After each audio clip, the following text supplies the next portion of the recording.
नमस्कार दोस्तों, मैं अमर कुमार आपको स्वागत करता हूं अपने YouTube चैनल एग्जाम 24 ऑफिशियल पे। चलिए, आज बहुत दिनों के बाद आप सबों के सामने प्रस्तुत हुए हैं। चलिए, आप आज जो है क्लास 12 का हिंदी का काव्य खंड का पहला चैप्टर का कुछ प्रमुख सवाल जो कि बनता है उसको लेके आया, क्योंकि एग्जाम बहुत जल्द आप सबों के सामने है। इसलिए चले कि कुछ भी आप लोग का इस एग्जाम में आज आप फायदा हो जाए, जो कि एग्जाम में आपको इससे। चलिए, पहला है जो कि कड़बक मलिक मोहम्मद ज्यासी, जिसके लेखक हैं मलिक मोहम्मद ज्यासी जी। कड़बक के लेखक जो है मलिक मोहम्मद ज्यासी जी है, जो कि काव्यखंड के लेखक हैं मलिक मोहम्मद ज्यासी। मलिक मोहम्मद ज्यासी जी का जो जन्म जो है 15वीं सदी जो उत्तरार्ध में, इसका अनुमान था, इसका क्लियरेंस नहीं है कि कब हुआ था, इसलिए अनुमान लगाया जाता है कि जो कि अनुमान लगाया था 15वीं सदी में जो है उत्तरार्ध में 1449 यानी कि जो है 1492 ईस्वी के आसपास, 1492 ईस्वी के आसपास इसका जन्म हुआ था। इसका निधन जो है ये भी अनुमान के अनुसार लगाया जाता है कि 1548 ईस्वी के आसपास हुआ था निधन इसका। किसका? मलिक मोहम्मद ज्यासी का। मलिक मोहम्मद ज्यासी जी के पिता का नाम जो होता है शेख ममरेज, यानी मलिक मोहम्मद पिताजी का जो है इसका नाम शेख ममरेज था। और इसके जो गुरु है सूफी संत शेख ममरेज, इसके जो गुरु है शेख ममरेज। वृत्ति मतलब होता है इसकी शुरुआत, यानी क्या क्या की है, तो शुरुआत में किसानी की है। बाद में इसका बचपन जो फकीरी में, बचपन में ये अनाथ हो गए थे और फकीरी में बचपन बीता, अनाथ साधुओं के साथ भटकते हुए, साधु के साथ में जो भटकते हुए बीता।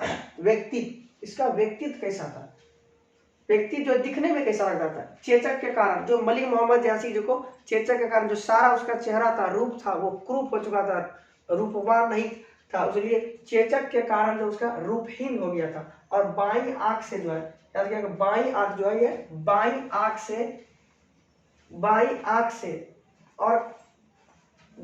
आंख और कान से, कान से जो है, बाईं आंख और कान से वंचित थे, यानी आंख, बाईं आंख इसका, जो बाईं कान, ये दोनों वंचित थे इससे, यानी कभी जो है बाईं और कान से वंचित थे। इसके जो, चलिए, जो मलिक मोहम्मद ज्यासी जी है जो क्या क्या लिखे थे, इसका प्रमुख जो है पद्मावत है, अखरावत है। पद्मावत के लेखक कौन हो गए? यही हो मलिक मोहम्मद ज्यासी। अखरावत के लेखक कौन हो गए? तो मलिक मोहम्मद ज्यासी। आखिरी कलाम इनके भी लेखक यही मलिक मोहम्मद ज्यासी जी हो गए। इसके बाद चित्रा रेखा के भी लेखक यही मलिक मोहम्मद ज्यासी जी है। उसके बाद कहरानामा, इसके भी लेखक यही है। उसके बाद मसला, चंपावत, होलीनामा, इतरावत, यानी इतने जो ये सभी है, मसला, चंपावत, होलीनामा, इतरावत, इनके लेखक यही है। चलिए, इनके और जो कुछ प्रमुख, इनके जो प्रमुख जो है, इनके बारे में चलते हैं। इसके बारे में, इन्हें जो है प्रेम का पीर के नाम से कभी से भी जाना जाता है। यानी कि एक तो प्रेम का पीर, कभी 10th क्लास में पढ़े होंगे कि घनानंद को प्रेम का पीर कवि बोला जाता है, उसी तरह से इसको जो है प्रेम का पीर कवि, इसमें याद रखिएगा कि प्रेम का पीर कवि किसे कहा गया, तो मलिक मोहम्मद ज्यासी जी को प्रेम का पीर कवि कहा जाता है। कड़बक को पद्मावत के प्रारंभिक एवं अंतिम छंदों से लिया गया, यानी कि जो कड़बक जो चैप्टर है जो हम लोग पढ़ते हैं, इसको कहाँ से लिया गया, तो कड़बक जो है पद्मावत के जो प्रारंभ यानी शुरुआत और अंतिम जो छंद आता है वहीं से इसको लिया गया, प्रारंभ और अंतिम छंद से इसको लिया गया। और इस दोहा में जो है राजा रतन सेन, यानी जो कड़बक पढ़ते हैं हम लोग, इसमें इस दोहा में जो राजा रतन सेन और उसकी रानी जो है पद्मावती, बुद्धिमान सुगा जो बोलते हैं, जैसे बुद्धिमान सुगा, राघव चेतन, अलाउद्दीन का चर्चा किया गया। यानी आ सकता है इस कहानी में अलाउद्दीन, राघव चेतन, पद्मावती, बुद्धिमान सुगा, राजा रतन सेन, अलाउद्दीन, इस सब का, यानी इस दोहा में इसी का चर्चा किया।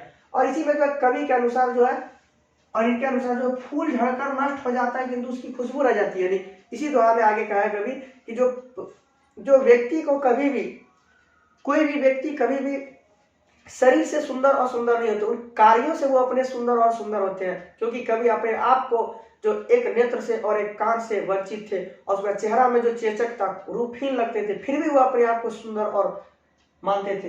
इसलिए कवि के अनुसार जो माना जाता है कि जो कि फूल होता है, फूल जो है शुरुआत में फूल देखते हुए किस तरह लगता है, अगर वो सूख जाने के बाद, झड़ जाने के बाद खत्म हो जाता है, नष्ट हो जाता है, किंतु जो उसका खुशबू है वो बचा रहता है संसार में, उसी तरह से उसका खुशबू, उसी तरह से संसार में कोई भी व्यक्ति मर के चले जाने के बाद चले जाते हैं, किंतु उसका क्या क्या कार्य, अच्छाई या बुराई, हमेशा उसके बारे में नाम लिया जाता है। इसलिए दोस्तों हमेशा अच्छाई करना चाहिए। यही बताया गया कि ठीक उसी प्रकार कभी अपने खुशबू रह जाती है, ठीक उसी प्रकार से कभी जो अपने कलेजे यानी अपना जो कलेजे से यानी अपना जो कलेजा से जितना हो सकता है हिम्मत के कलेजे से इस काव्य को यानी कि जो कड़वा काव्य लिखे हैं उनके प्रति आत्मविश्वास है, लेकिन कभी को इतना ज्यादा आत्मविश्वास को पूरा ताकि हमारा भी एक दिन इसी तरह खुशबू के समान ही ये कवि जो है कविता कड़वा चलेगा।